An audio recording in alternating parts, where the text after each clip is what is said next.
2, 3, 4, dan 5, 6, 7, 8, 9. Hidup ini tidak akan pernah lama, oleh karena itu perbanyaklah amalan. Tadi udah disampaikan untuk amalan-amalannya. Kalau enggak di tuan, Pak. Baik, bismillahirrahmanirrahim. Assalamualaikum warahmatullahi wabarakatuh. Alhamdulillahirabbil alamin wa bihi nasta'in ala umurid dunya waddin wa ala alihi wa sahbihi ajma'in. Asyhadu an la ilaha illallah wahdahu la syarikalah wa asyhadu anna Muhammadan abduhu wa rasuluh. Allahumma salli wa sallim ala sayyidina wa habibina wa syafi'ina wa Muhammad wa ala alihi wa sahbihi ajma'in, amma ba'du. Puji syukur marilah kita panjatkan kehadirat Allah Subhanahu wa taala. Salawat beserta salam semoga juga tetap tercurah kepada junjungan Nabi besar kita Rasulullah Muhammad sallallahu alaihi wasallam. Yang sama kita hormati dan kita muliakan yaitu Ketua DKM Masjid Raudatul Jannah yang diketuai oleh Bapak Sudiarnoto, juga seluruh pengurus dan juga para habaib, para ulama, para asatid, para kiai, bapak-bapak, ibu-ibu, adik-adik yang mudah-mudahan seluruhnya dirahmati oleh Allah Subhanahu wa taala. Hadirin rahimakumullah, beberapa saat ini kita dikagetkan dengan fenomena yang disebut dengan Habib Keriting. Habib Kribo. Ada Habib yang disebut dengan Habib Kribo atau Habib, ya itulah. Baik, hadirin rahimakumullah, saya ingin sampaikan bahwa Habib itu asal katanya dari kata hubbun. Hubbun itu Pak artinya adalah cinta. Sayang, cinta itu adalah awal kata dari kata Habib. Diambil dari kata hubbun. Jamaknya adalah habaib. Jadi Habib itu tunggal. Jamaknya adalah habaib. Menurut Ketua Robitoh Alawiyah, ini Pak, Robitoh Alawiyah adalah satu lembaga yang sekarang berkantor di Tanah Abang. Ya. Ketua Robitoh Alawiyah ini atau Robitoh atau lembaga ini, hadirin rahimakumullah, mereka itu yang membuat silsilah para habaib. Jadi kalau ada orang yang mengaku Habib, keturunannya Habib, maka dia ke Robitoh Alawiyah yang ada di Tanah Abang, yang sekarang diketuai oleh Habib Zain Umar bin Smith. Nanti Pak, kalau seandainya memang dia itu adalah habaib atau habib, dia akan mendapatkan syahadah. Syahadahnya itu berupa buku, seperti paspor warna hijau. Bentuknya juga seperti paspor, warnanya juga seperti paspor, besarnya pun seperti paspor Pak. Agak lebih kecil dikit. Nanti di dalamnya itu ditulis Fulan, misalkan siapa, Fulan bin Fulan bin Fulan bin Fulan, sampai dengan nasabnya ke Rasulullah Muhammad sallallahu alaihi wasallam. Itu pekerjaannya satu lembaga Robitoh Alawiyah. Jadi nanti tidak ada lagi Habib palsu. Kalau dia memang mengaku Habib, dia harus datang ke sana. Nanti akan dicari Pak, keturunannya dan lain sebagainya. Oleh karena itu hadirin rahimakumullah, beliau mengatakan, Ketua Robitoh Alawiyah ini Habib Umar Zain bin Smith, bahwa Habib itu artinya adalah dicintai. Yang tadi saya bilang asal katanya dari hubbun, sayang atau cinta. Habib itu asal katanya hadirin rahimakumullah adalah dicintai, karena memang itu dicintai oleh murid-muridnya dan mereka dicintai oleh masyarakat. Dan kebanyakan Habib itu waktu dulu atau ketika itu hadirin rahimakumullah, itu adalah para ulama yang disebut Habib itu. Para ulama dan tokoh yang menjadi rujukan, yang memiliki akhlak mulia dan memiliki kepribadian yang luhur. Itu waktu itu Pak. Jadi hadirin rahimakumullah, bukan habaib sendiri yang menamakan dirinya Habib, tapi masyarakat yang mencintainya yang menamakan diri mereka adalah Habib. Jadi bukan habaib sendiri, yang menamakan dirinya Habib, tapi masyarakat yang ketika itu yang mencintai mereka, maka mereka menggelarinya dengan sebutan Habib. Asal katanya dari mana? Ada dalilnya. Ya. Jadi hadirin rahimakumullah, dan sekarang di Indonesia, ya, panggilan Habib itu menjadi panggilan yang keseharian, Pak. Ya, panggilan yang sudah rutin, ya, sampai dengan saat ini. Terjadi pergeseran makna. Ya. Artinya pergeseran makna, hadirin rahimakumullah, seharusnya Habib itu panggilan para ulama dan tokoh yang menjadi rujukan ketika itu, maka di Indonesia sekarang sudah menjadi panggilan keseharian. Bukan lagi panggilan ulama yang dicintai, bukan lagi panggilan tokoh yang menjadi memiliki akhlak mulia dan memiliki contoh yang baik bagi masyarakat. Jadi panggilan keseharian saja. Baik itu ulama maupun bukan ulama, asalkan dia keturunan dari baginda Nabi Muhammad SAW, maka di Indonesia dipanggil dengan sebutan Habib. Terjadi apa? Pergeseran makna. Ya. Pergeseran makna. Dan hadirin rahimakumullah, para habaib yang ada di Indonesia itu mereka kebanyakan dari keturunan Sayyidina Husain bin Ali bin Abi Thalib.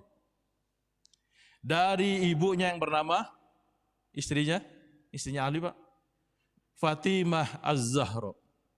Ya. Ini dari keturunan Fatimah Az-Zahra, hadirin rahimakumullah. Kok kenapa dari Fatimah? Memangnya Rasul nggak punya anak lain? Memangnya Rasul nggak punya cucu yang lain, Pak? Sejarah hadirin rahimakumullah mencatat bahwa keturunan Rasul, anaknya yang memiliki cucu atau yang memiliki anak adalah Fatimah Az-Zahra. Jadi begini, Pak. Ya, Rasul punya anak namanya Fatimah. Fatimah punya anak namanya Hasan dan Husain. Nanti Hasan siapa, Husain siapa? Saya jelaskan Husain yang keturunan habaib yang ada di Indonesia. Fatimah Rasul punya anak namanya Fatimah. Fatimah punya anak namanya Husain. Husain punya anak namanya Ali Zainal Abidin. Ali Zainal Abidin punya anak namanya Ja'far As-Shadiq. Ja'far As-Shadiq, hadirin rahimakumullah, punya anak namanya Muhammad Al-Bagir. Muhammad Al-Bagir punya anak namanya Ali Al-Uraidi. Ali Al-Uraidi, hadirin rahimakumullah, punya anak namanya Muhammad Al-Faqih Muqaddam. Kemudian hadirin rahimakumullah, Ali Al-Uraidi punya anak namanya Muhammad Nagib atau Muhammad Nakib aslinya. Kenapa kok para habaib, Pak, ngomong qaf itu agak susah? Bukan susah, bisa mereka, tapi kebiasaan. Nagib jadinya. Muhammad Nakib jadi Muhammad Nagib. As-Saqaf jadinya As-Segaf. Itu para habaib. Jadi hadirin rahimakumullah punya anak Muhammad Nakib. Muhammad Nakib ini hadirin rahimakumullah punya anak lagi namanya Isa Ar-Rumi. Isa Ar-Rumi punya anak lagi namanya Ahmad bin Isa Al-Muhajir. Kenapa disebut Ahmad bin Isa Al-Muhajir? Al-Muhajir ini artinya adalah orang yang hijrah. Ini adalah keturunan Rasul yang pertama kali hijrah, Pak. Dari bumi Irak ketika itu sedang terjadi pergolakan hijrah ke Yaman. Ada yang mengatakan ke Hadramaut, ada yang mengatakan ke Tarim. Nah, ini nanti asal usulnya para habib di Indonesia. Ya. Kemudian hadirin rahimakumullah, Ahmad bin Isa Al-Muhajir yang tadi hijrah, anak namanya Ubaidillah. Ubaidillah punya anak namanya Muhammad. Muhammad punya anak namanya Alwi. Alwi punya anak lagi namanya Muhammad. Muhammad punya anak lagi namanya Alwi. Nah, jadi begitu, Pak. Ya. Alwi punya anak lagi namanya Ali Khala Ghassam. Ali Khala Ghassam, hadirin rahimakumullah, punya anak lagi namanya Muhammad Sahibul Marbat. Muhammad Sahibul Marbat punya anak lagi, yang satu Ali, yang satu Alwi. Ya, Pak. Nanti saya jelaskan. Ini ingetin ya. Muhammad Sahibul Marbat punya anak, yang satu Ali, yang satu Alwi. Nanti Alwi itu keturunan siapa? Siapa saja tuh Pak? Ali ini hadirin rahimakumullah dari bapaknya Muhammad Sahibul Amarbat, punya anak lagi hadirin rahimakumullah, namanya adalah Muhammad Al-Faqih Muqaddam. Kemudian hadirin rahimakumullah, Muhammad Al-Faqih Muqaddam punya anak lagi namanya Alwi Al-Ghuyur. Al-Ghuyur hadirin rahimakumullah punya anak lagi namanya Ali Maulad Dareh. Ali Maulad Dareh punya anak lagi namanya Muhammad Maulad Dawilah. Muhammad Maulad Dawilah punya anak namanya Abdurrahman As-Saqaf. Siapa Abdurrahman As-Saqaf? Ini buyutnya para habaib yang ada di Indonesia. Nanti Pak, dari Muhammad Abdurrahman As-Saqaf atau Abdurrahman As-Segaf, nanti lahir beberapa marga dari para habaib.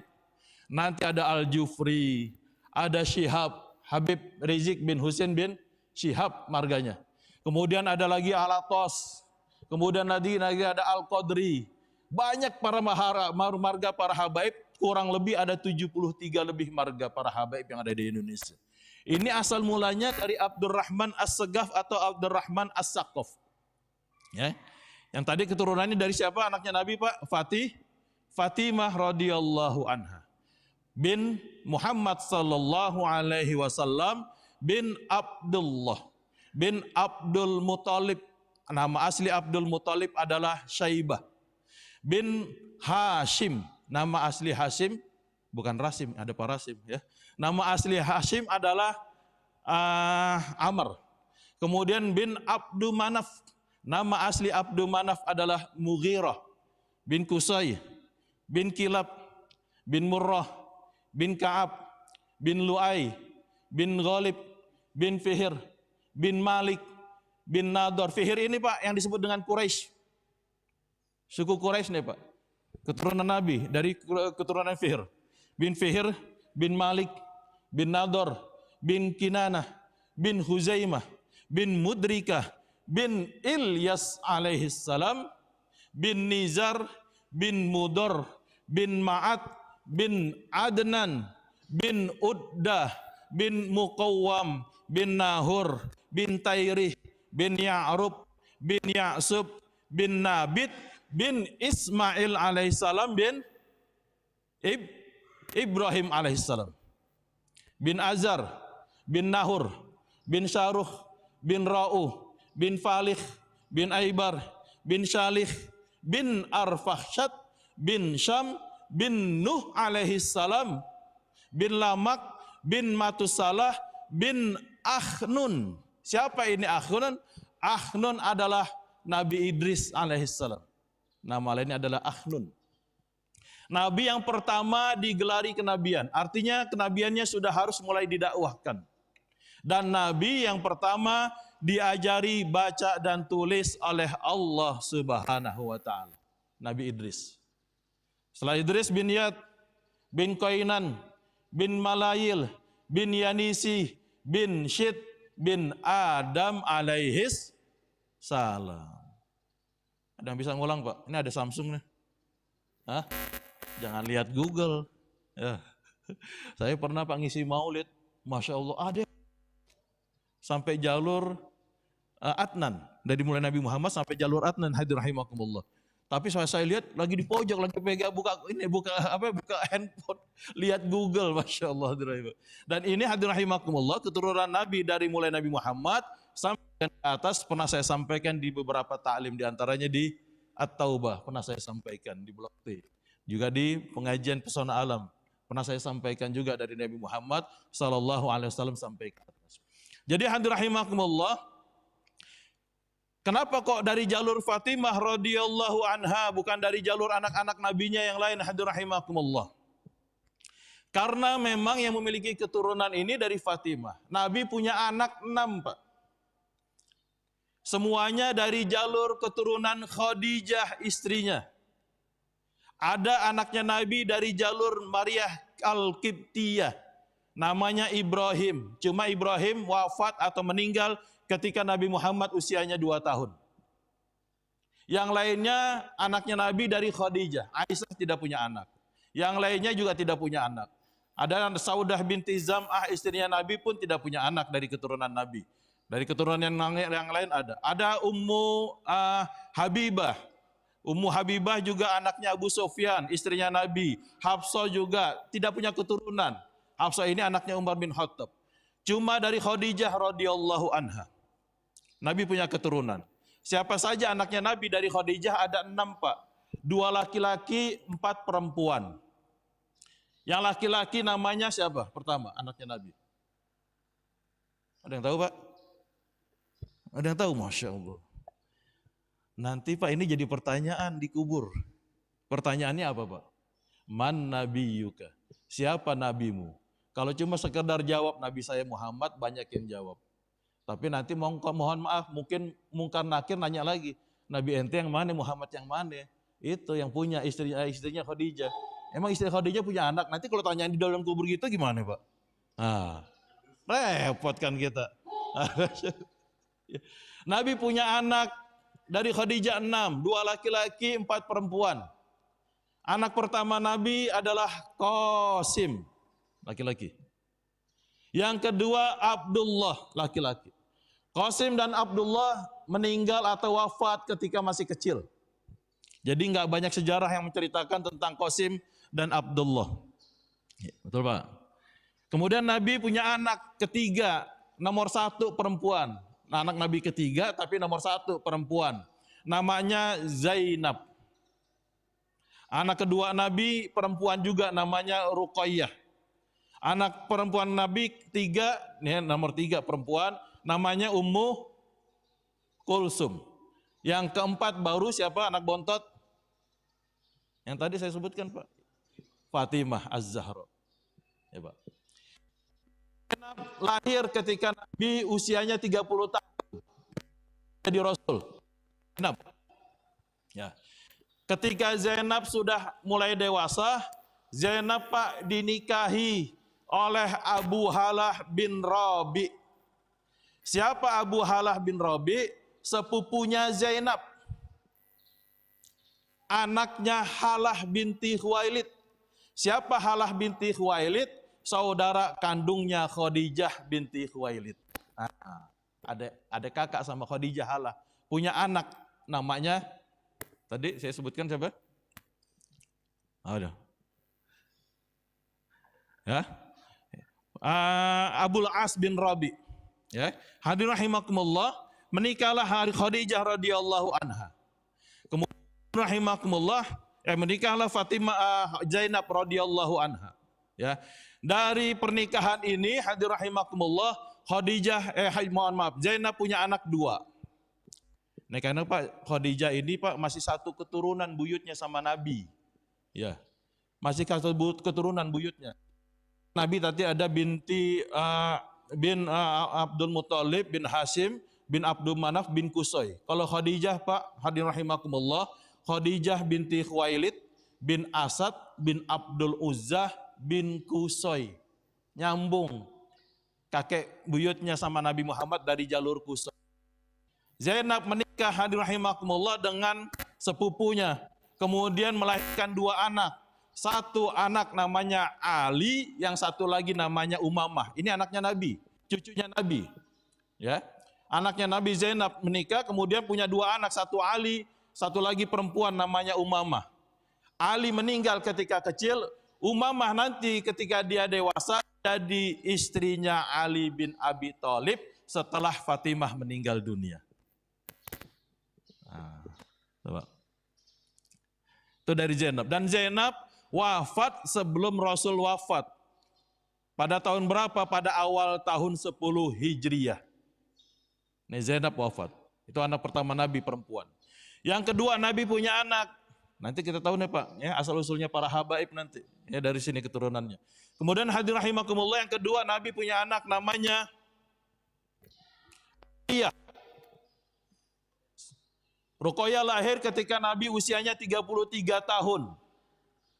1 tahun setelah Ruqayyah lahir, lahirlah anak Nabi yang ketiga perempuan namanya Ummu Kulsum. Jadi nggak jauh selisihnya Pak antara Ruqayyah sama Ummu Kulsum. Kemudian hadirin rahimakumullah,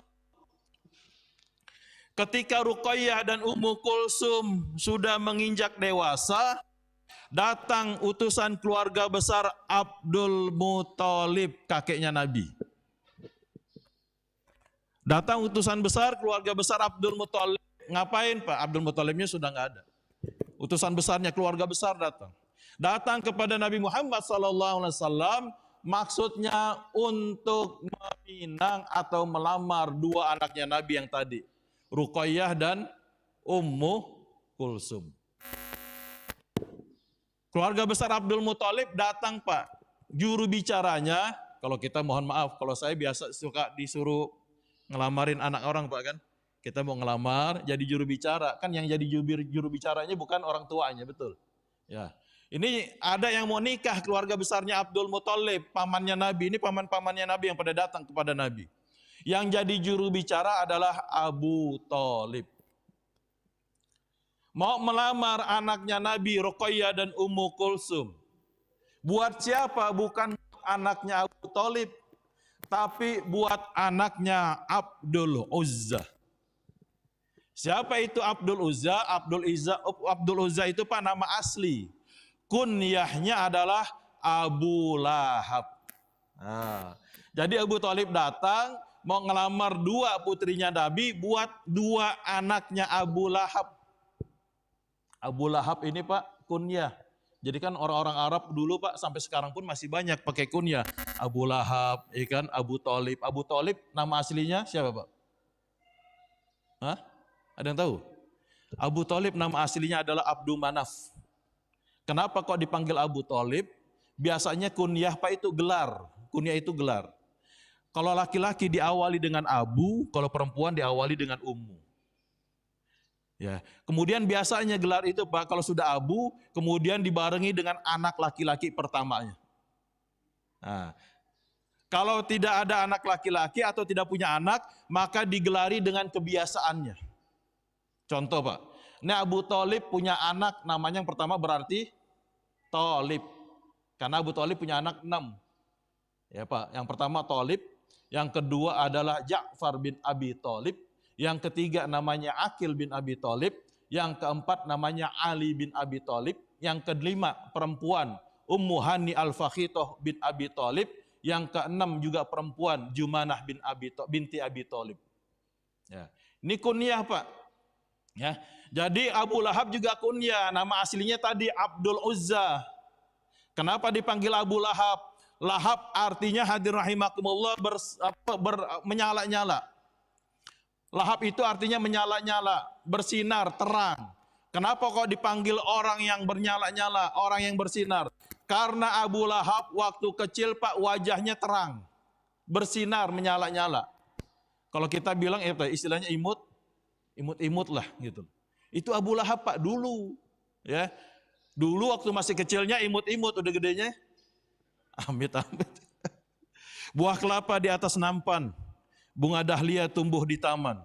Buat apa berwajah tampan kalau hatinya tidak beriman? Ah, ya. Jualan sukuteng di Palimanan. Sasarannya para mahasiswa. Wajah yang ganteng nggak jadi jaminan kalau hatinya tidak bertakwa. Dua tuh kata Aki, baru dua, tiga Aki sama yang tadi pertama tuh santunnya. Jadi hadir rahimakumullah itu Abu Lahab gelarnya. Abu Bakar bukan nama asli, nama aslinya adalah Abdullah bin Abi Quhafa. Kenapa digelari Abu Bakar? Bakar artinya onta muda, anak onta. Abu Bakar senang Pak ngerawat anak onta. Abu Bakar senang ngerawat onta muda. Kalau bapak-bapak zaman sekarang senangnya ngerawat janda muda, janda mau Bakar. Loh Pak, Bakar artinya adalah onta, anak onta. Jadi Abu Bakar senang Pak ngerawat onta muda, artinya anak onta. Jadi disebutnya Abu Bakar. Nama aslinya adalah Abdullah bin Abi Quhafa.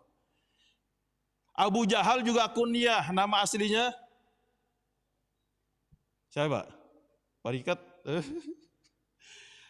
Abu Jahal kunyah, nama aslinya adalah Amr bin Hisam bin Al-Mughirah bin Abdullah bin Yakhzah bin Makhzum bin Murrah, nyambung nasabnya kakek buyutnya sampai dengan Nabi Muhammad. Dari jalur Murrah. Abu Jahal, tapi bukan pamannya Nabi.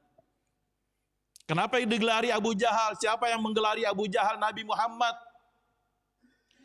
Abu Jahal, Pak, sebelum gelarnya Abu Jahal, gelarnya adalah Abul Hakam. Kenapa disebut Abul Hakam? Karena Abu Jahal adalah orang yang paling bijaksana. Kalau orang kafir Quraisy, Pak, lagi rapat, lagi musyawarah, ngumpul, pendapatnya Abu Jahal yang diambil. Kenapa? Pendapatnya paling mantap, paling bijaksana. Tuh, Pak, dulu. Abu Jahal. Lantas digelari oleh Nabi Abu Jahal. Kenapa kok Nabi Muhammad menggelari dengan Abu Jahal? Artinya apa, Pak? Jahal. Bodoh. Ya. Kenapa digelari oleh Nabi bodoh? Karena Abu Jahal melakukan satu kelakuan yang sangat bodoh di hadapan Nabi. Apa yang dilakukan oleh Abu Jahal? Membunuh seorang sahabat Nabi perempuan. Ini, Pak, yang mati syahid pertama kali, Pak, para sahabat. Perempuan. Namanya Sumayyah binti Khayyat. Dengan cara apa Abu Jahal membunuh Sumayyah binti Khayyat? Mohon maaf. Ada tombak, Pak. Dipegang sama Abu Jahal. Kemudian mohon maaf. Kemaluan Sumayyah perempuan, Pak, ditusuk sama Abu Jahal. Sampai tembus, Pak. Makanya kata Nabi setelah itu menggelari Abul Hakam ini jadi Abu Jahal. Paling bodoh kelakuannya. Itu Abu Jahal, Pak. Nabi punya kunyah enggak? Punya. Apa kunyahnya Nabi? Ada tahu? Anaknya Nabi yang pertama siapa, Pak? Tadi? Qasim. Jadi kunyahnya Abul Qasim. Abul Qasim. Ya. Satu hari hadirin rahimakumullah, Nabi lagi ada di Baqi, Pak, di pemakaman. Orang panggil, "Ya Abul Qasim, ya Abul Qasim," kata orang ini. Panggil, Pak. Kemudian Nabi nengok. Itu kan kunyahnya Nabi. Kata orang yang manggil bilang gini, "Mohon maaf ya Rasulullah, bukan kamu, tapi saya manggil dia itu." Gitu. Artinya ada orang yang juga kunyahnya Abul Qasim. Apa kata Nabi? "Sammu bi ismi wala taktanu bi kunyati." Namailah anakmu dengan namaku, tapi jangan berkunyah dengan kunyahku. Satu kali, Pak, ada orang Ansor melahirkan, istrinya melahirkan seorang anak. Kemudian orang Ansor ini ingin menamai anaknya dengan Qasim. Dan dia ingin berkunyah dengan Abul Qasim. Kemudian kata orang Ansor yang lain, tetangganya, dia bilang, "Kalau kamu namai anak kamu dengan Qasim dan berkunyah dengan Abul Qasim, kami tidak akan pernah memanggilmu dengan Abul Qasim dan kami tidak akan pernah menghormatimu." Ini kata orang Ansor yang lain. Lantas nih, Pak, orang Ansor ini yang istrinya melahirkan ngadu kepada Nabi Muhammad. "Ya Rasulullah, istriku baru melahirkan dan aku ingin menamai anakku dengan Qasim dan aku ingin berkunyah dengan Abul Qasim. Bagaimana pendapatmu ya Rasulullah?" Karena orang Ansor yang lain, kalau seandainya anakku dinamai dengan Qasim dan aku berkunyah dengan Abul Qasim, mereka tidak mau memanggilku dengan Abul Qasim ya Rasulullah. Itu kata orang Ansor. Apa kata Rasulullah? Mereka benar. Namailah anakmu dengan namaku, tapi jangan berkunyah dengan kunyahku, kata Nabi Muhammad. Itu Nabi Muhammad masih ada, Pak. Sekarang Nabi Muhammad sudah tidak ada. Kalau Bapak punya namanya Qasim dan pengen mengambil gelar Abul Qasim, boleh nggak, Pak? Hah?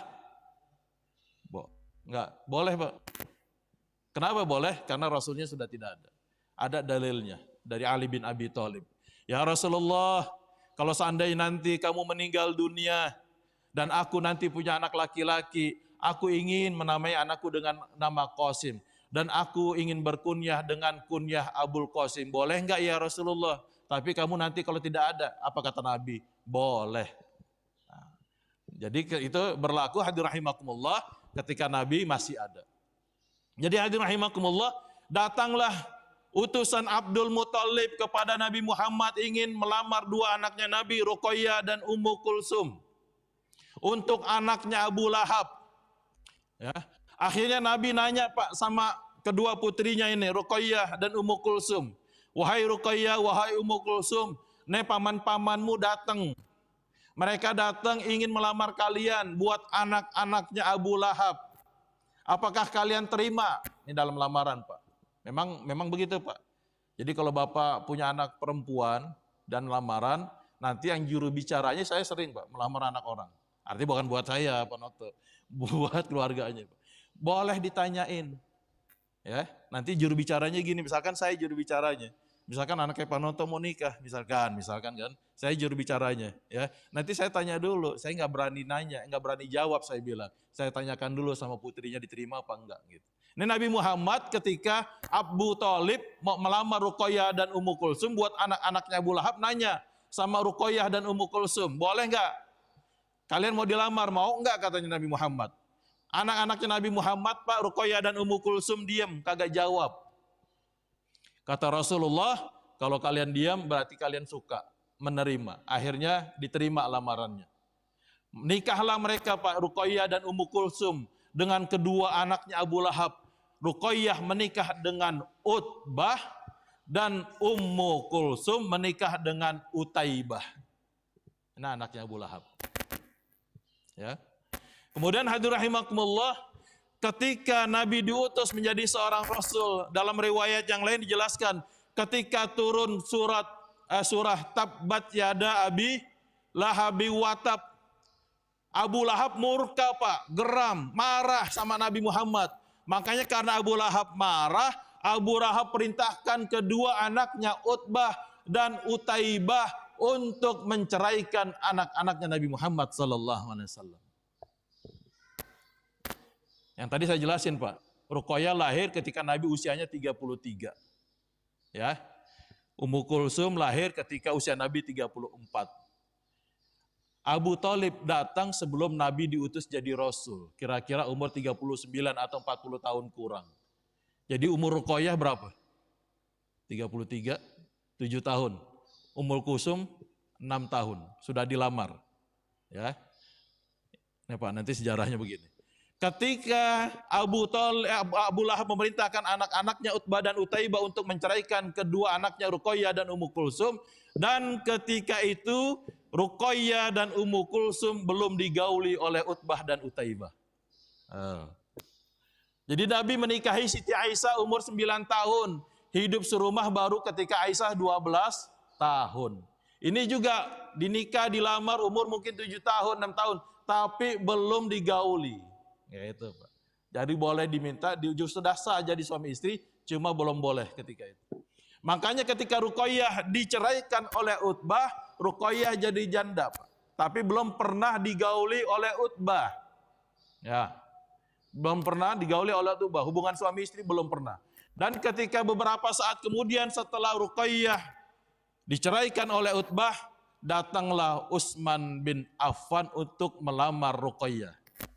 Sahabat Nabi. Akhirnya Utsman menikah dengan Ruqayyah binti Muhammad. Dari pernikahan Utsman dengan Ruqayyah, ini anaknya Nabi Muhammad, dapatlah anak yang bernama Abdullah. Jadi Utsman kunyahnya adalah Abu Abdillah atau Abu Abdullah karena punya anak namanya Abdullah. Kemudian hadirin rahimakumullah, ketika umur Abdullah, nah anaknya Utsman Ruqayyah, umurnya 6 tahun, lagi main-main di luar Pak, dipatok sama ayam jantan. Akhirnya Abdullah sakit, lama-kelamaan sakit, dan meninggal dunia pada usia 6 tahun. Anaknya Utsman bin Affan dan Ruqayyah. Gak punya keturunan lagi Nabi Muhammad. Laki-laki cucunya. Artinya tidak punya laki-laki. Kemudian hadirin rahimakumullah, ini sampai jam 9 nih kalau sejarah gini nih Pak. Hah? Belum kan nanti ujungnya kenapa kok Hasan, kenapa kok Husain, ya kan? Kenapa kok nanti Pak para pahlawan wanita gitu banyak kan para habaib. Pendiri NU, Habib. Pendiri Muhammadiyah juga Habib. Nah, nanti saya ceritain sampai jam berapa nih? Ya.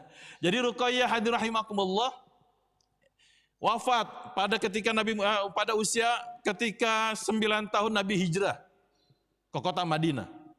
Dan wafatnya Ruqayyah itu berbarengan dengan wafatnya Khunais bin Huzafah As-Sahmi.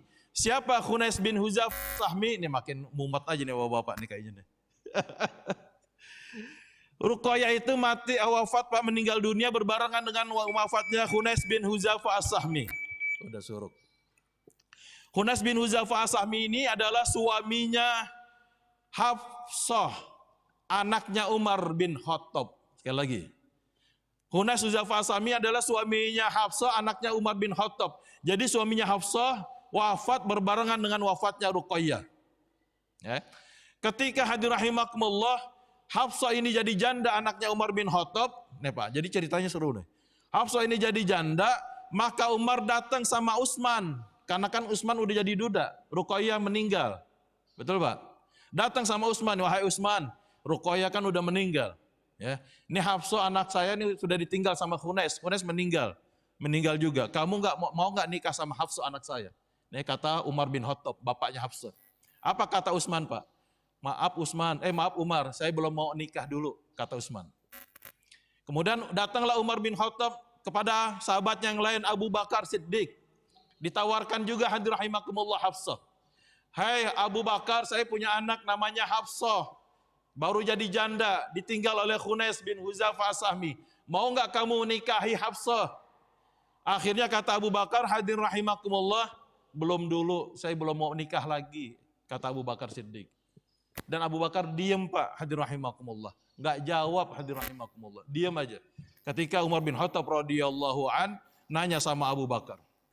Itu Pak, ditawarin Pak, padahal Pak sama. Kalau Aki ditawarin gimana Ki? Hah? Ki mau nggak nih ada janda nih di sebelah nih, mau nggak? Oh mau.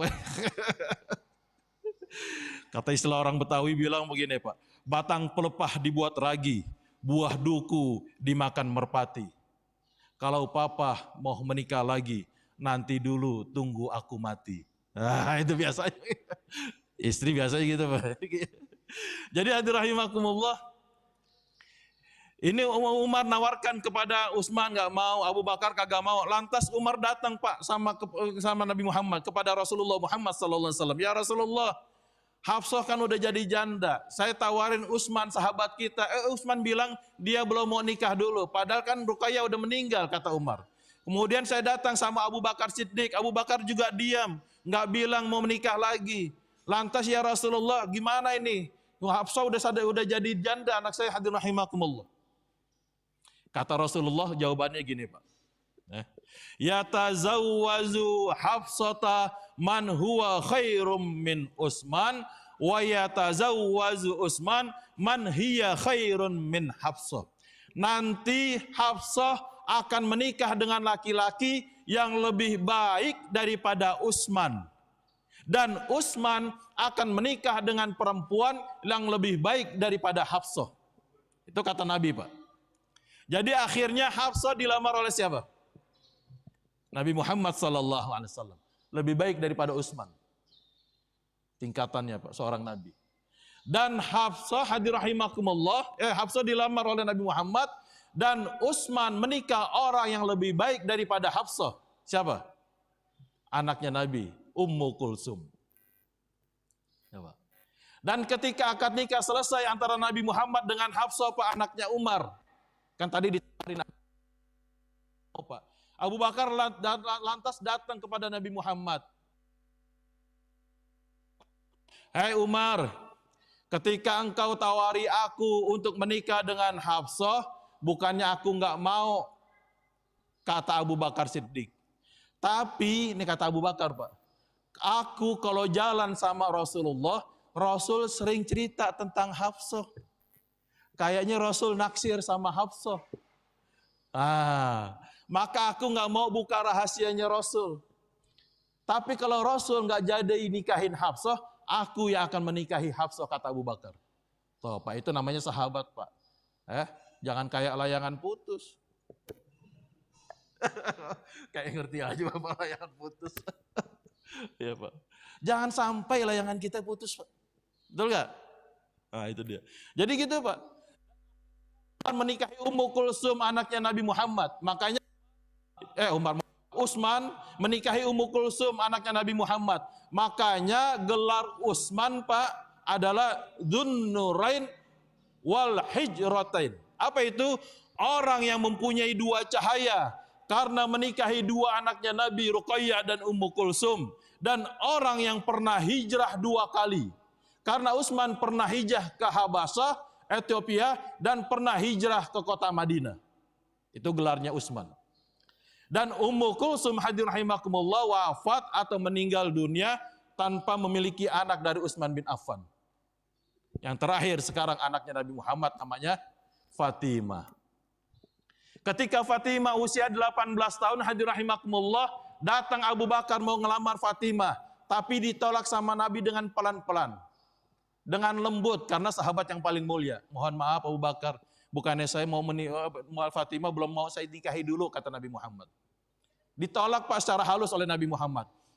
Abu Bakar ditolak, datang Umar mau menikahi Fatimah. Nabi juga nolak secara halus. Kemudian Ali bin Abi Thalib, Pak, lihat sahabat yang paling level senior aja ditolak. Abu Bakar ditolak, Umar ditolak. Gimana dengan saya, kata Ali bin Abi Thalib. Abu Bakar orang kaya, Umar juga orang kaya. Saya orang miskin, gak punya apa-apa. Takut mau ngelamar Fatimah. Tapi namanya laki-laki, hadirin rahimakumullah, jiwanya luar biasa. Maka Ali bin Abi Thalib datang kepada Rasulullah Muhammad sallallahu alaihi wasallam. Melamar Fatimah. Ketika melamar Fatimah, apa kata Nabi? Nah, ini dia yang saya tunggu, gitu Pak. Kata Nabi, ahlan wa marhaban. Ya Ali, selamat datang di keluarga kami. Ini yang saya tunggu dari dulu. Saya nunggu kamu, saya bukan nunggu Abu Bakar gitu. Saya bukan nunggu Umar, tapi saya nunggu kamu. Dalam hadis yang lain diriwayatkan, hiya laka ya Ali. Dia sudah jadi milikmu wahai Ali. Maksudnya Fatimah. Tahu Pak? Ditunggu-tunggu sama Nabi Muhammad supaya Ali melamar Fatimah radhiyallahu anha. Kemudian hadirin rahimakumullah, singkat nih Pak. Fatimah menikah dengan Ali bin Abi Thalib hadirin rahimakumullah. Ketika Fatimah menikah dengan Ali bin Abi Thalib, maka hadirin rahimakumullah, pada tahun pertama Fatimah melahirkan seorang anak namanya Hasan. 1 tahun berikutnya lahir seorang anak namanya Husain. Dan umur Nabi Muhammad ketika itu 57 tahun.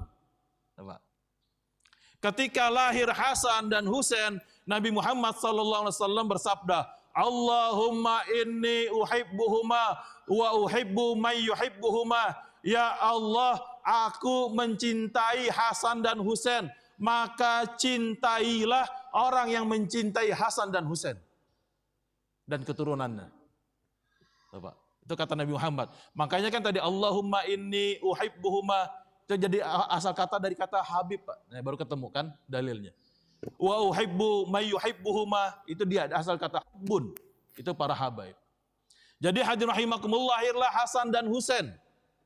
Ya, ketika Ketika lahir Hasan dan Husain, hadirin rahimakumullah, 2 tahun berikutnya lahir dari Fatimah anak perempuan namanya Zainab. 2 tahun berikutnya lagi lahir anak perempuan namanya Ummu Kulsum dari Fatimah. Punya 4 anak. Zainab nanti ketika dewasa Pak menikah dengan Ja'far bin Abi Thalib. Nanti Ummu Kulsum anaknya Fatimah ketika dewasa menikah dengan Umar bin Khattab radhiyallahu an. Ini jalur Hasan dan jalur Husain yang kita cerita. Kemudian hadirin rahimakumullah, maka para habaib di Indonesia hadirin rahimakumullah, kok kenapa terahnya dari keturunan perempuan?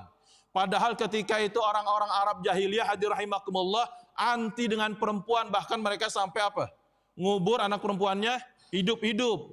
Tapi enggak semuanya Pak, cuma sebagian kecil. Kalau semuanya dikubur, enggak ada perempuan ketika itu.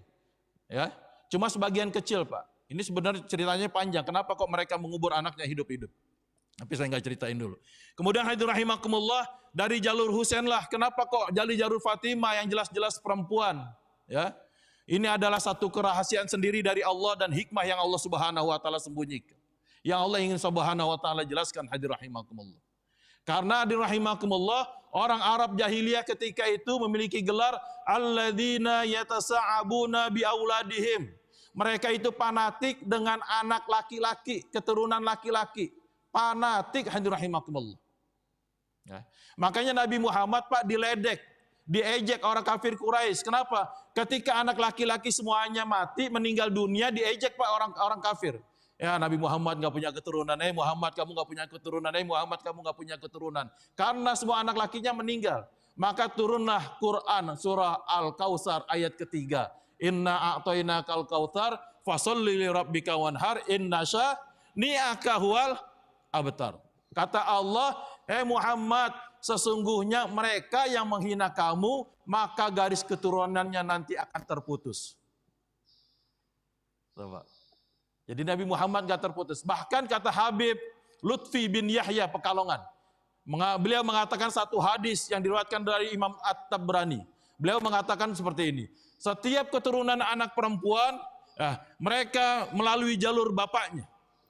Artinya diurutkan atau dinasabkan dengan jalur bapaknya kecuali Fatimah. Kepadaku nasab Fatimah itu nanti akan tersambung dan mereka adalah dan aku adalah bapak dari mereka, kata Rasulullah Muhammad SAW.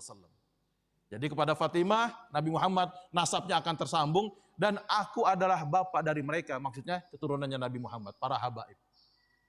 Nabi Muhammad sendiri Pak yang ngakuin. Ya. Itu terah keturunannya Fatimah radhiyallahu anha.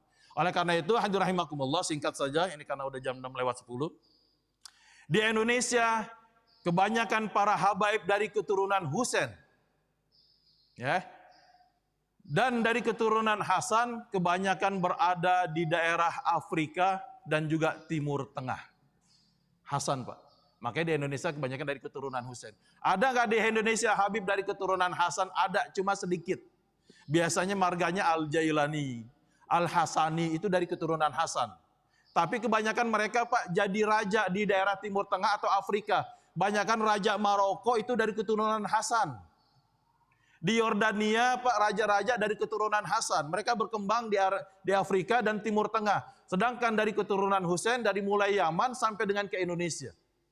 Bahkan ada sebagian mengatakan para habib itu hadirin rahimakumullah dari keturunan Hasan dipanggil dengan Syarif buat laki-laki dan Syarifah buat perempuan. Ya, itu dari keturunan Hasan. Tapi dari keturunan Husain banyak yang mengatakan mereka itu disebut dengan Sayyid. Laki-laki. Sayyidah perempuan. Mana dalilnya? Kata Rasulullah Muhammad sallallahu alaihi wasallam, fa inna Jibril jaa yubassiruni. Jibril datang kepadaku kemudian memberi kabar gembira kepadaku, annal Hasan wal Husain sayyida syababi ahlil jannah. Sesungguhnya Hasan dan Husain adalah pemimpin pemuda di surga nanti. Sayyida syababi ahlil jannah. Itu dalilnya, Pak. Jadi di keturunan Hasan banyak dipanggil dengan Syarif. Makanya Bapak kalau ke Timur Tengah, Afrika, kalau ada orang dipanggil Asy-Syarif, misalkan siapa Pak? Itu dari keturunan Hasan. Atau juga boleh dipanggil As-Sayyid. Itu dari keturunan Husain. Al-Habib Sayyid Rizik bin Husain bin Syekh boleh. Oleh karena itu hadirin rahimakumullah, banyak para pejuang-pejuang Islam itu merupakan para habaib. Ini saya singkat saja, Pak. Ya udah siang. Ya. Kalau Bapak mau tahu ketika Soekarno mengumumkan teks proklamasi Pak pada hari Jumat 17 Agustus 1945, diumumkan sebelum sholat Jumat. Ba'da sholat Jumat ada namanya seorang Habib, Habib Ali bin Ahmad Al-Habsyi di Kuitang. Yang sekarang majelis taklimnya Pak ribuan. Ya, masih ada. Kalau Bapak datang setiap hari Ahad, setiap hari Minggu jam 7 Pak, sampai menjelang zuhur itu ribuan yang datang. Itu majelis taklimnya Al-Habib Ali bin Al-Habib Ali Al-Habsyi bin Ahmad Al-Habsyi, Kuitang. Ketika Soekarno mengumumkan teks proklamasi sebelum Jumat, Habib Ali bin Ahmad Al-Habsyi, dia yang menfatwakan wajib bagi setiap warga negara Indonesia pasang bendera merah putih di depan rumahnya. Habib Ali, Pak, fatwanya.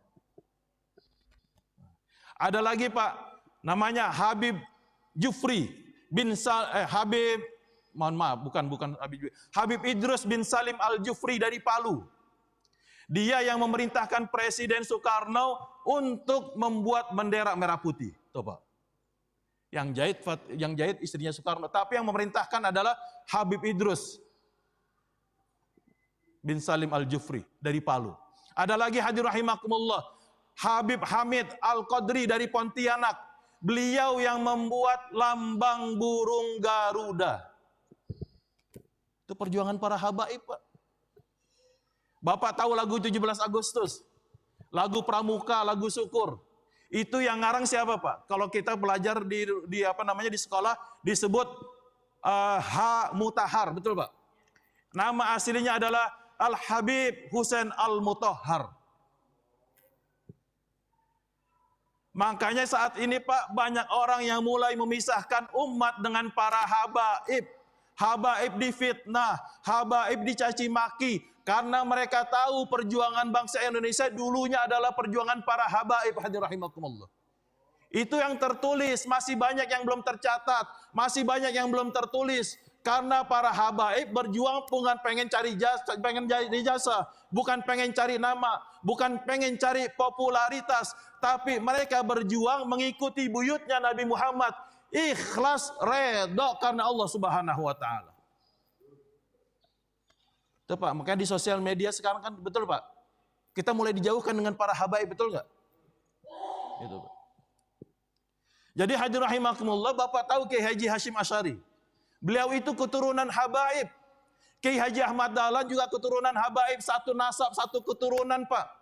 Mereka buyutnya adalah Maulana Ishaq. Kiai Haji Hasyim Asy'ari hadirin rahimakumullah punya bapak namanya Abdul Wahid. Abdul Wahid punya bapak namanya Abdul Halim. Siapa Abdul Halim? Abdul Halim adalah Pangeran Benawa atau Pangeran Benowo. Siapa Pangeran Benowo? Joko Tingkir. Itu keturunannya Kiai Haji Hasyim Asy'ari. Joko Tingkir punya bapak namanya Abdullah. Abdullah punya bapak namanya Abdul Fatah. Abdul Fatah punya bapak namanya Abdurrahman. Abdurrahman punya bapak namanya Raden Ainul Yakin. Siapa Raden Ainul Yakin? Sunan Giri. Sunan Giri punya bapak namanya Maulana Ishaq. Nanti nyambung nih Pak. Kiai Haji Ahmad Dahlan punya bapak namanya Kiai Haji Abu Bakar. Kemudian Kiai Haji Abu Bakar punya bapak namanya Kiai Haji Muhammad Sulaiman. Kiai Haji Muhammad Sulaiman punya bapak namanya Kiai Haji Murtado.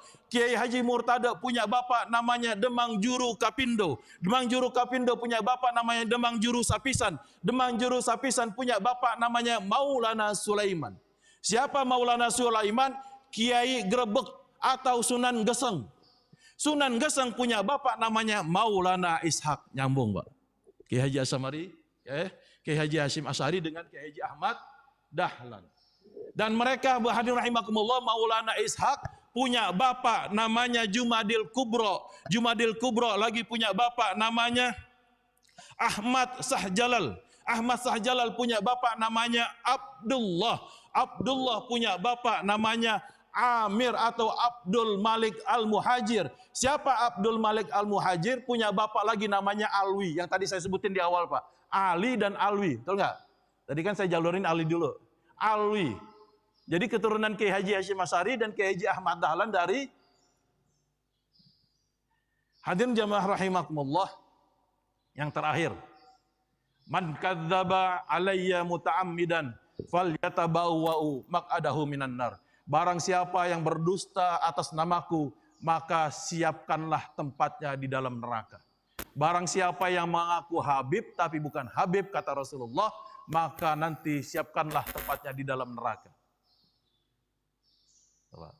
Boleh nggak kita namain anak kita dengan marga Habaib? Kan marganya banyak Pak.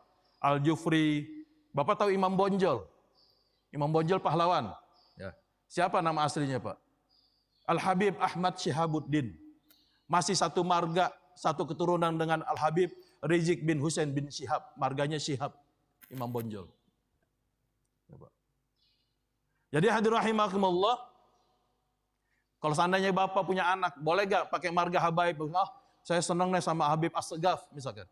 Oh, saya mau namain anak saya misalkan siapa? Ya kan? Saya nih Pak, nama saya Anwar. Anwar As-Segaf, boleh gak? Boleh. Tapi bukan Habib. Karena kecintaan kita dengan para habaib, hadirin rahimakumullah. Jadi hadirin rahimakumullah, ada satu hadis yang dijelaskan oleh Nabi Muhammad SAW. Barang siapa yang wafat meninggal dunia dan dia dalam keadaan membenci aku dan keturunanku, kata Nabi Muhammad SAW, maka dipastikan nanti matinya dalam keadaan Yahudi dan Nasrani. Membenci keturunan Nabi. Nabi ditanya Pak oleh para sahabat, ya Rasulullah, walaupun mereka sholat, walaupun mereka puasa, kata para sahabat, apa kata Nabi? Walaupun mereka sholat, walaupun mereka puasa, tetap mereka mati dalam keadaan Yahudi atau Nasrani atau mati dalam keadaan murtad. Membenci keturunan Nabi. Makanya jangan benci, Pak. Saya, Pak, kalau ada habaib muda kayak gini, Pak, saya cium tangan sama ambil berkahnya, Pak. Ambil berkahnya, Pak. Ya. Kalau ada Habib muda, Pak, di Blok U kan ada tuh. Al-Habib almarhum Al-Habib Abu Bakar As-Segaf. Anaknya adalah Al-Habib Bagir bin Abu Bakar As-Segaf. Ada masih muda, Pak. Saya cium tangan sama. Saya cium tangan, Pak. Ambil berkahnya, Pak, dari keturunan baginda Nabi Muhammad sallallahu alaihi wasallam. Jadi hadir rahimakumullah, lantas bagaimana kalau para habaib itu hadir rahimakumullah memiliki kelakuan yang tidak layaknya habaib keturunan Nabi Muhammad sallallahu alaihi wasallam. Betul enggak, Pak? Kan kita kadang itu kok Habib kok begitu kelakuannya, betul nggak, Pak? Itu ada, saya dengar ini dari Kiai Haji Idrus Romli yang dulu pernah ngisi di sini beliau. Kata beliau, kalau ada keturunan Nabi yang melakukan maksiat dosa besar, maka nanti azabnya akan diazab oleh Allah Subhanahu wa taala 2 kali lipat daripada kita. Dalilnya Al-Qur'an surah Al-Ahzab ayat 30. Saya lupa dalilnya. Ya nisa'an nabi, ya nisa'an nabi mayyati minkunna bi fahishatin mubayyinah yudha'af lahal adzabu dhi'fain. Kata Allah Subhanahu wa taala, ini para nabi, istri-istrinya Nabi. Wahai istri-istrinya Nabi, apabila kalian melakukan kemaksiatan, melakukan keburukan, kejelekan, kezaliman, kata Allah, ini bukan Nabi, Pak, kata Allah Subhanahu wa taala, maka nanti kalian akan disiksa 2 kali lipat siksaan kalian. Makanya, Pak, kalau ada habaib yang kelakuannya tidak ini, ya kita jangan mencela habibnya. Kok keturunan Nabi? Jangan, Pak. Kita mencela kelakuannya, Pak. Sifatnya aja yang kita cela, tapi keturunannya jangan kita cela. Ya, keturunan habaib. Makanya hadirin rahimakumullah, kenapa ingin saya sampaikan seperti ini? Karena lagi marak ini kan Habib Keriting, Habib Kribo. Masya Allah, betul, Pak. Makanya saya sampaikan seperti ini. Jangan sampai kita nanti punya image yang negatif dengan habaib. Kok kenapa ada yang keras kayak Habib Bahar bin Smith? Kok kenapa ada yang keras kayak Habib Rizik bin Syihab? Insya Allah nanti akan berlanjut pada episode berikutnya. Baik, hadirin rahimakumullah. Insya Allah ada pertanyaan? Udah siang ah? Pertanyaan 1, 2, 1 aja tuh. Silakan, Pak.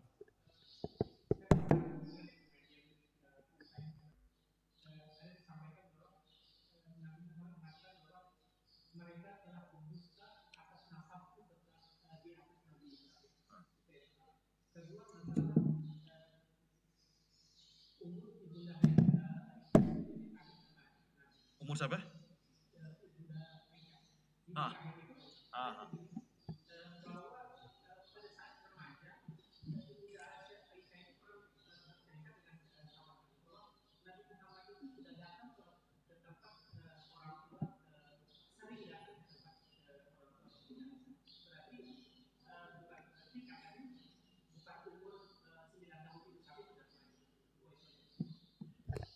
Baik, hadirin rahimakumullah. Man kadzdzaba tadi itu hadisnya, Pak. Man kadzdzaba alayya muta'ammidan falyatabawwa maq'adahu minan nar. Ya, barang siapa yang berdusta atasku, ya, berdusta atasku, maka nanti siapkanlah tempatnya di dalam neraka. Siapa yang berdusta atas keturunan Nabi Muhammad sallallahu alaihi wasallam yang tadi saya bilang, betul, Pak, itu menganggap mengaku Habib tapi bukan Habib. Tapi siap-siap di dalam neraka jahanam. Ini, Pak, ada satu hadis lagi yang saya bacakan. Andai kata ada seorang laki-laki berdiri, Pak, di antara Hajar Aswad dan makam Ibrahim di depan Baitullah. Andai kata, ini kata Nabi, Pak, hadis yang diriwayatkan oleh Imam At-Tabrani dan Hakim. Andai kata ada seorang laki-laki yang berdiri di antara Hajar Aswad dan makam Ibrahim. Kemudian laki-laki itu setiap hari sholat, laki-laki itu setiap hari puasa. Kemudian meninggal dunia di antara Hajar Aswad dan makam Ibrahim di depan Ka'bah. Tapi dia meninggal dunia dalam keadaan membenci ahli baitnya Nabi Muhammad, maka kata Rasul, tempatnya di dalam neraka jahanam. Mati di depan Ka'bah, setiap hari sholat, setiap hari puasa, hadis riwayat Imam At-Tabrani dan Hakim, dia mati pada depan Ka'bah, sholat terus, puasa terus, tapi hatinya membenci keturunan Nabi Muhammad, kata Nabi Muhammad, maka tempatnya di dalam neraka. Itu yang pertama, tadi ya, Pak ya. Jadi benar memang itu. Ya, dalilnya berdusta atas keturunanku dan juga keturunan Nabi Ibrahim alaihissalam. Ya. Yang kedua, Aisyah dinikahi oleh Nabi Muhammad sebelum Aisyah umur 9 tahun, Nabi Muhammad sudah sering berkunjung. Padahal nggak berkunjung pun Nabi Muhammad udah gampang. Kenapa? Karena mertuanya siapa? Abu Bakar, Pak. Ya kan Abu Bakar, kenapa yang dikatakan Nabi Muhammad sami'na wa ata'na. Yang dikatakan Ustadz Haikal Hasan, mohon maaf. Yang kemarin acara Maulid, kata Ustadz Haikal Hasan, Aisyah itu dinikahi bukan umur 9 tapi 25. Bukan, Pak. Sejarah tetap mencatat Aisyah dinikahi umur 9 dan hidup serumah umur 12 tahun. Karena Ustadz Haikal Hasan ini, mohon maaf, beliau juga benar, tapi beliau ingin menghilangkan image seolah-olah Nabi itu pedofil. Apa itu pedofil, Pak? Suka sama anak kecil. Padahal di zaman dulu, Pak, nggak ada istilah pedofil. Pedofil itu baru muncul di abad 20 sekarang. Sejelek-jeleknya Abu Jahal, seburuk-buruknya Abu Jahal bilang Nabi gila, Abu Jahal bilang Nabi sinting, Abu Jahal bilang Nabi bodoh, dan lain sebagainya. Tapi Abu Jahal nggak pernah bilang Nabi pedofil. Kenapa? Karena memang kultur dan kebiasaan orang Arab zaman dulu, Pak, menikah ketika usia masih muda dan hidup berumah tangga ketika dia sudah balik. Mungkin mohon maaf badannya bongsor, betul nggak, Pak? Ada istrinya Nabi, Pak, satu istrinya Nabi keturunan Yahudi. Ya, istrinya Nabi keturunan Yahudi, rahimakumullah, namanya Sofiyah binti Huyai. Dinikahi oleh Nabi Muhammad umurnya 17 tahun. Keturunan Yahudi ini, Pak. Didapat oleh Nabi Muhammad ketika perang Khaybar. Ini anaknya raja. Ya, Sofiyah binti Huyai, Pak, dinikahi oleh Nabi Muhammad umur 17 tahun. Tapi ketika dinikahi oleh Nabi Muhammad, Sofiyah itu sudah janda 2 kali.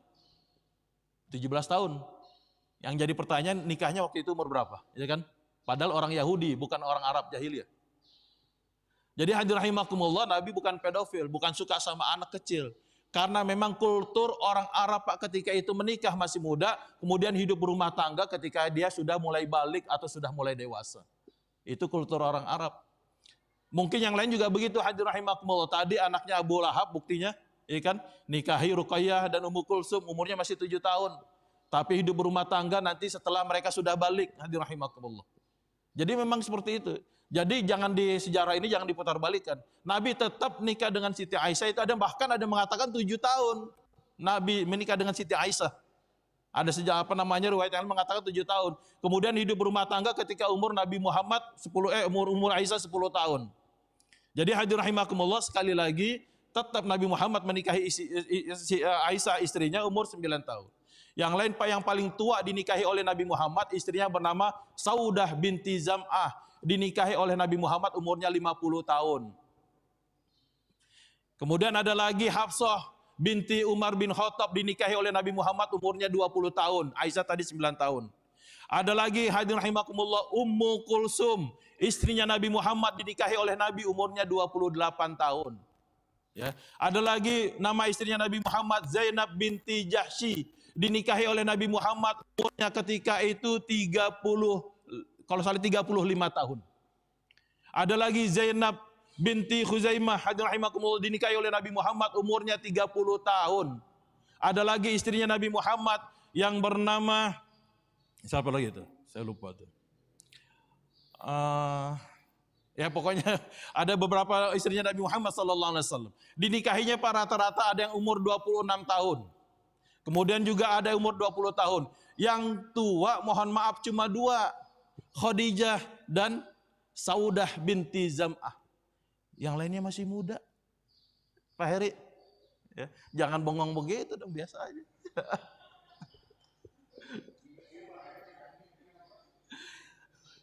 AC itu dingin sekali, pakai jaket biar hangat. Menikah itu cukup sekali, yang kedua nanti di akhirat. Iya, ya. Betul, Bu? Ada gak ibu-ibu? Ya, Bu. Ya. Kata ibu-ibu bilang, Pak, pakai bakyak di bawah kaki, bakyak diukir pakai belati. Begitu banyak laki-laki, manis di bibir, lain di hati. Makanya Ibu mohon maaf, saya nggak percaya sama laki-laki. Saya udah sumpah dari dulu sampai sekarang, saya demi Allah nggak pernah mau nikah sama laki-laki. Emang iya. Jadi gitu, Pak, ya. Nah, itu dia jawabannya Siti Aisyah. Hadirin rahimakumullah, ada lagi, Pak? Satu lagi. Cukup ya? Nah, ini masih banyak sebenarnya, Pak, sejarahnya, Pak. Nabi Muhammad SAW. Oleh karena itu hadirin rahimakumullah, sekali lagi jangan sampai kita membenci para habaib atau para habib. Kata Abu Bakar Siddiq radhiyallahu an, beliau pernah berkata begini. Sebelum saya ceritakan dulu. Cucu Nabi yang wajahnya mirip dengan Nabi itu Hasan, Pak. Wajahnya mirip. Tapi yang badannya mirip, cara jalannya mirip sama Nabi itu Husain. Hasan wajahnya mirip, yang cara jalannya mirip, badannya mirip sama Nabi itu Husain. Ali bin Abi Thalib ketika main sama Hasan, Pak, di depan rumahnya. Datang Abu Bakar Siddiq. Kata Abu Bakar, digendong. Biasa kan kita kalau ada anak kecil kan, lihat digendong. Abu Bakar Siddiq, Pak, ketika Ali bin Abi Thalib main di depan rumahnya dengan Hasan, digendong sama Abu Bakar. Apa kata Abu Bakar? Ya Ali, ini kayaknya nggak mirip sama kamu nih, mirip sama kakeknya. Ini kata Abu Bakar. Itu. Bahkan Abu Bakar radhiyallahu an, beliau pernah mengatakan begini, Pak. An asilati ila korobati Rasulillah, ahabba ila an asilati ila korobati. Menyambung tali silaturahmi kerabat dengan keluarganya Rasul, lebih aku cintai daripada aku menyambung dengan kerabatku sendiri. Abu Bakar Siddiq radhiyallahu an. Bahkan, Pak, mohon maaf, ada sahabat yang lebih senior dari Hasan bin Ali bin Abi Thalib, ada yang lebih senior, Pak. Setiap ketemu sama Hasan bin Ali bin Abi Thalib cium tangan. Setiap ketemu cium tangan. Kenapa? Hasan nanya, kenapa kamu setiap aku ketemu sama aku selalu cium tangan? Ini sahabat senior, Pak, udah tua. Apa kata sahabat senior? Karena di dalam tubuhmu ada garis keturunan Rasulullah Muhammad sallallahu alaihi wasallam. Tuh, Pak. Jadi mohon maaf kalau seandainya ada ajaran-ajaran Habib apa itu, Habib apa itu. Jangan, Pak, ya. Walaupun dia ikut kubu yang sana misalkan. Jangan, Pak. Kalau dia pun habaib, jangan kita benci Habibnya, tapi kita benci apanya? Sifatnya saja, akhlaknya. Itu, Pak. Hadirin rahimakumullah, itu saja bisa kami sampaikan. Ya, mudah-mudahan bermanfaat. Ya, dan mudah-mudahan talim kita ini membawa berkah dan diberkahi oleh Allah Subhanahu wa taala. Kita tutup dengan penutup majelis. Subhanallah wa bihamdihi, subhanakallahumma wa bihamdika, asyhadu an la ilaha illa anta, astaghfiruka wa atubu ilaik. Wabillahi taufik wal hidayah. Walafu minkum. Wassalamualaikum warahmatullahi wabarakatuh. Salam. Bapak-bapak dan ibu sekalian.